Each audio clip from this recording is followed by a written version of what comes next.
Solicitor general of India Tushar Mehta कल सुनवाई के दौरान वहां पर उपस्थित थे सुप्रीम कोर्ट में, और सुप्रीम कोर्ट के जजेस ने डबल बेंच जब कुछ टिप्पणियां करना शुरू की और उसके प्रावधानों के बारे में बात करना शुरू किया कि प्रथम दृष्टया प्राइमा फेसी ये लगता है कि इसमें भेदभाव हो सकता है, प्राइमा फेसी अस्पष्टता है, और नोटिस जब दिया तो Tushar Mehta solicitor general of India जो भारत सरकार के वरिष्ठता में दूसरे वकील हैं, आमतौर पर जो लोग कोर्ट कवर करते हैं, जो लोग कोर्ट में रहते हैं, आमतौर पर किसी भी सरकार के गजट पर या नोटिफिकेशन पर, कानून पर अगर सरकार का अगर कोर्ट का रवैया ऐसा होता है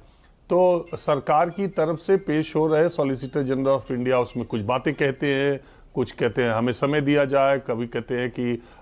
एक हफ्ते में हम फिर से आते हैं, लेकिन यहाँ ऐसा कुछ नहीं हुआ। जो लोग कोर्ट में मौजूद थे उनका कहना था कि इस पर स्टे लगा और सरकार की तरफ से कोई बात तुषार मेहता ने तो एक बात यह है कि ये बवाल होने के बाद कई मामलों में ये देखा जा रहा,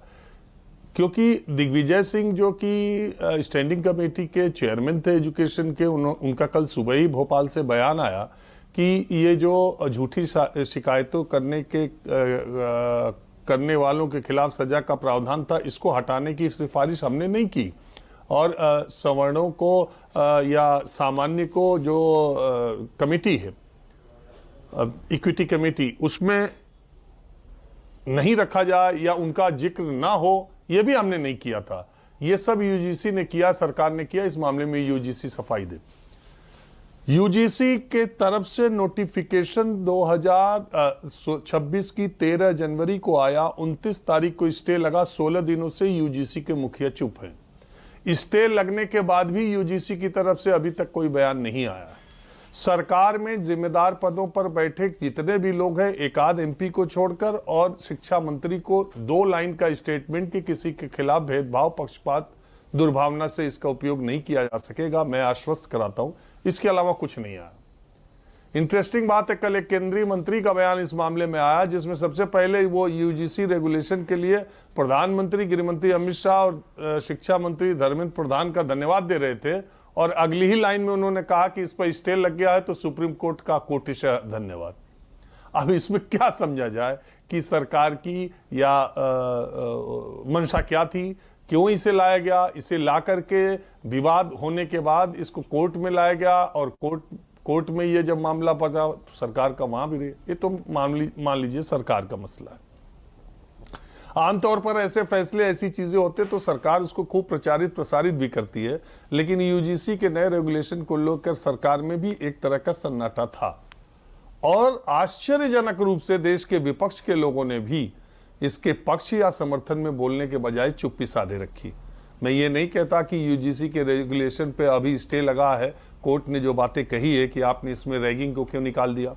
रैगिंग, अगर जूनियर, सबसे ज्यादा जो भेदभाव शिक्षा संस्थानों में है वो जूनियर सीनियर के लेवल पर होता है। रैगिंग में अगर सीनियर एससी एसटी है और जूनियर अगर जनरल कास्ट का है, जनरल का है, तो ये भी तो भेदभाव हुआ अगर उसने किया। और रैगिंग सबसे बड़ा भेदभाव या प्रताड़ित या शोषित करने का यंत्र पीछे के दिनों में रहा, हालांकि एंटी रैगिंग कानून आने के बाद, तो उसको क्यों निकाल दिया। अगर उन्होंने ये कहा कि भाई आप हॉस्टल और ये सब जाति के आधार पर, भाई इतना सेग्रीगेशन करने की जरूरत है क्या। उन्होंने ये भी कहा सुप्रीम कोर्ट ने इस चीज को रखते हुए कि भाई जब 3E है, 3E कहता है कि जाति, धर्म, रेस, रिलीजन, कास्ट, फिजिकली जो लोग दिव्यांगजन या धर्म, जन्म क्षेत्र, सारे आधार पर भेदभाव अगर होगा तो शिकायत की जा सकती है। तो फिर 3C जोड़ने की क्या जरूरत थी, जिसमें कि पिछड़े एससी एसटी का आपने जातिगत भेदभाव का अर्थ होगा कि एससी एसटी और ओबीसी के खिलाफ भेदभाव हुआ है, तो आपको इसका मेंशन करने की क्या जरूरत है। उन्होंने कहा कि इन सारी चीजों पर विचार करने की और इसकी तहकीकात की इसकी जरूरत है, इसमें हाई लेवल कमेटी बनानी जानी चाहिए और इन बिंदुओं पर विचार करना चाहिए कि ये सब संविधान सम्मत है कि नहीं, तो स्टे कर दिया। विपक्ष की तरफ से भी आपने कोई, राहुल गांधी जातीय जनगणना की इतनी बात करते हैं, ओबीसी की इतनी बात करते हैं, अगर वो समर्थन में ही थे तो खुल के समर्थन में आने में विपक्ष ने भी कोताही की। अगर इसके कुछ प्रावधानों से विपक्ष को ये लग रहा था कि किसी वर्ग विशेष के साथ अन्याय हो सकता है तो विपक्ष के लोगों ने भी उस पर चुप्पी साधे रखी। गजब की चुप्पी सियासी दलों ने साधे रखी। कम से कम न पक्ष में न विरोध में वो समय का इंतजार कर रहे थे और स्टे मिलने के बाद लग रहा है कि सबको एक तरह की राहत मिल गई है। और फिलहाल के लिए स्टे है, अभी तो मामला लंबा चलेगा, बहुत सारी चीजें इसमें आएंगी, लेकिन कानून के जानकारों का ये मानना था कि यूजीसी के ये रेगुलेशन जो आए हैं वो सुप्रीम कोर्ट की पहली सुनवाई में ही टिक नहीं पाएंगे। और 27 के यूपी चुनाव को अगर इसे जोड़कर देखें राजीव, उस पर कितना असर पड़ता दिखेगा? अब देखिए, अगर सीधे सीधे देखें तो आपको तो लगता ही है कि ये चुनाव के दृष्टि से ही तैयार किया गया, क्योंकि आपने देखा होगा जो सामान्य वर्ग के लोगों के बीच में सोशल मीडिया यहाँ वहाँ जहाँ भी आपने देखा तो उसमें सामान्य वर्ग के लोगों का ये कहना कि बीजेपी तो उनकी पार्टी है। उन्होंने तो एक मुश्त बीजेपी के साथ, कलराज मिश्रा जो फॉर्मर गवर्नर हैं उन्होंने भी कहा था, मतलब बीजेपी के एक्टिव पॉलिटिशियन जो इस समय सक्रिय राजनीति में है उसमें कोई बड़ा नाम तो नहीं आया था। कलराज जी बड़े सीनियर नेता हैं, उन्होंने इसका कहा था कि इसका